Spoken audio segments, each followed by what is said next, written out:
ஒரு கார்த்திகை மாத கருக்கிருட்டு. செங்கல்பட்டிலிருந்து படப்பிடிப்பை முடித்துக்கொண்டு எம்ஜிஆர் அவர்கள் நடுநிசி 12 மணி வாக்கில் காரில் வந்து கொண்டிருக்கிறார். கண் விழித்தவாறே தனது காரில் எம்ஜிஆர் அவர்கள் வந்து கொண்டிருந்த பொழுது வழியில் போலீஸ் உடையில் நின்ற ஒருவரை பார்க்கிறார். எம்ஜிஆர் அவர்களின் கார் அவரை கடந்து செல்கின்ற போது எம்ஜிஆர் அவர்களின் நெஞ்சில் பொறி தட்டுகிறது. ஆள் நடமாட்டமே இல்லாத இந்த அர்த்த ராத்திரியில் அந்த போலீஸ்காரர் பஸ்ஸுக்காக காத்து நிற்கிறார் என்பதை எம்ஜிஆர் அவர்கள் புரிந்து கொள்கிறார். உடனே தனது டிரைவரிடம் காரை நிறுத்த சொல்கிறார் எம்ஜிஆர். கார் பின்னோக்கி வருகிறது.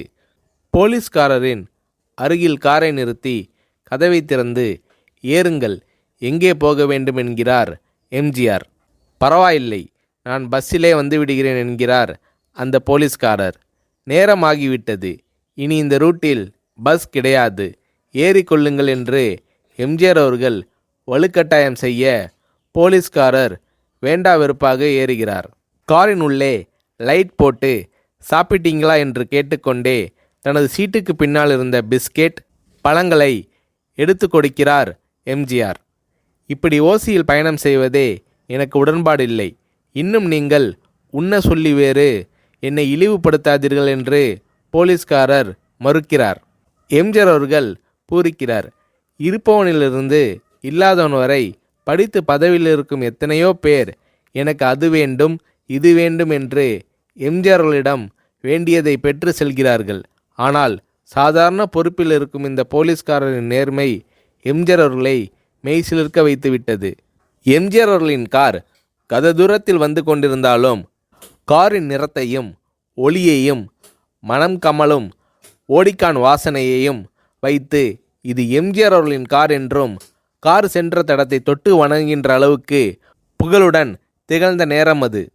அரை மணி நேரம் கார் சென்று கொண்டிருக்கிறது. ஆனால் அதுவரை எம்ஜிஆர் அவர்களை பற்றி பெரிதாக போற்றி புகழ்ந்து பேசாமல் அந்த போலீஸ்காரர் வந்ததே புரட்சித் தலைவர் எம்ஜிஆர் அவர்களுக்கு அந்த போலீஸ்காரர் மீது மரியாதையை கூடுதலாக்கியது.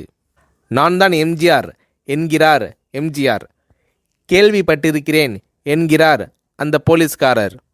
பொன்மனச்செம்மல் எம்ஜிஆர் அவர்களின் முகத்தில் கோபம் இல்லை, பதிலுக்கு பொன்முறுவல் மலர்கிறது.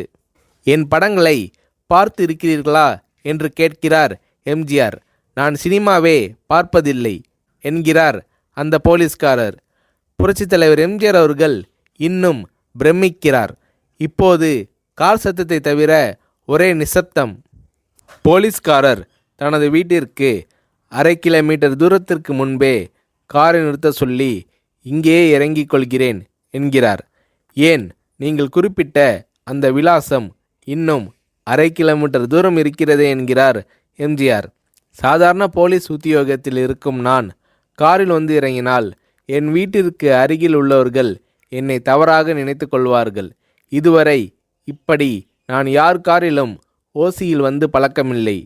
நீங்கள் இவ்வளவு தூரம் செய்த உதவிக்கு நன்றி என்கிறார் அந்த போலீஸ்காரர். புரட்சித் தலைவர் எம்ஜிஆர் அவர்கள் அதற்கு மேல் எதுவும் பேசவில்லை. அவர் எந்த போலீஸ் ஸ்டேஷனில் பணிபுரிகிறார் என்பதை மட்டும் கேட்டு தெரிந்து கொண்டு கிளம்புகிறார்.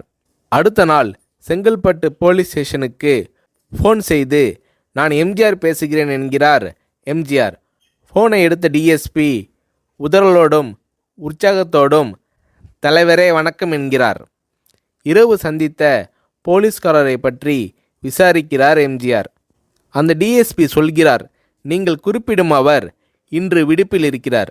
அவர் கையூட்டு வாங்காதவர், கடமை தவறாதவர், காவல்துறையின் நேர்மைக்கு இவரே இலக்கணம். வெற்றிலை பாக்கு, பீடி, சிகரெட் போன்ற போதை வஸ்துக்கள், நாடகம், சினிமா போன்ற பொழுதுபோக்கு அம்சங்களையெல்லாம் இவர் அறியாதவர். கல்யாண வயதில் உள்ள 3 பெண்களையும் கரை சேர்க்க முடியாமல் கஷ்டத்தில் இருக்கிறார் என்கின்ற விபரம் டிஎஸ்பியால் எம்ஜிஆர் அவர்களுக்கு சொல்லப்படுகிறது. அவரை நாளை என் தோட்டத்திற்கு வர சொல்லுங்கள் என்கிறார் எம்ஜிஆர். கேட்டுக்கொண்ட டிஎஸ்பி உங்களோடு ஃபோனில் ஆளுக்கு ஒரு வார்த்தை பேச இன்ஸ்பெக்டர், சப் இன்ஸ்பெக்டர் உட்பட எல்லோரும் ஆசைப்படுகிறார்கள். ஃபோனை அவர்களிடம் கொடுக்கலாமா என்கிறார். எம்ஜிஆர் அவர்கள் கொடுங்கள் என்கிறார். பேசுகிறார்.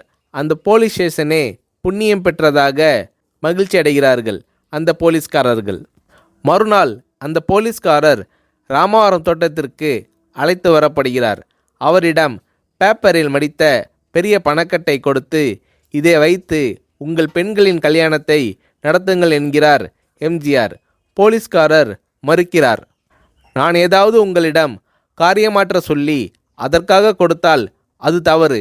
என்னால் ஆக வேண்டியது உங்களுக்கும், உங்களால் ஆக வேண்டியது எனக்கும் எதுவும் இல்லை. நான் உங்கள் கூட பிறந்த ஒரு சகோதரனாக நினைத்து கொடுக்கிறேன், பெற்றுக்கொள்ளுங்கள் என்று சொன்ன பிறகு கேட்டும் கூட கிள்ளி கொடுக்காத கனவான்கள் வாழும் இந்த உலகில் ரோட்டில் நின்றவனை அழைத்து சென்று அள்ளி கொடுத்த எம்ஜிஆர் அவர்களின் கருணையில் நெகிழ்ந்து போய் பெற்றுக்கொள்கிறார் அந்த போலீஸ்காரர். பிறகு ஒரு தேதியில் புரட்சித் தலைவர் எம்ஜிஆர் அவர்களே சென்று அந்த போலீஸ்காரரின் 3 பெண்களின் திருமணத்தையும் நடத்தி வைத்து வாழ்த்தி இருக்கிறார்.